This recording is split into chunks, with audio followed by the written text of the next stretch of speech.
আমি ধ্যান সম্পর্কে কিছুই জানি না, আমার জন্য প্রয়োজন সুফি মেডিটেশন।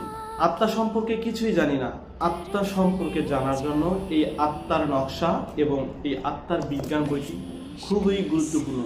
একটি হচ্ছে আত্মার নকশা, একটি হচ্ছে আত্মার বিজ্ঞান। আত্মার ধর্ম কি, আত্মার কি কি গুণাগুণ আত্মা নিজে সংগ্রহ করতে পারে, কিভাবে নিজের আত্মার বদ গুণগুলো বহিষ্কার করতে হয় ভেতর থেকে, এই বিষয়গুলো আপনারা আত্মার নকশা, আত্মার বিজ্ঞানে পাবেন। মহান আল্লাহ তাআলার অপার শক্তিধর 99টি নাম রয়েছে, যে নামগুলোর সাথে প্রতিটা নামের সাথে এক এক করে আপনার নিজের আত্মাকে কানেক্ট করতে পারেন। এই আল্লাহ তাআলার এই নামগুলোর মহান শক্তির সাথে, এই অপার শক্তির সাথে নিজের আত্মাকে কানেক্ট করার জন্য কুন ফায়াকুন বইটির জুড়ি নেই। এই বইটি প্রয়োজন হবে মহান স্রষ্টার মহান শক্তির সাথে নিজের আত্মার শক্তিকে অ্যাড করা, অর্থাৎ মহান আল্লাহর শক্তির সাথে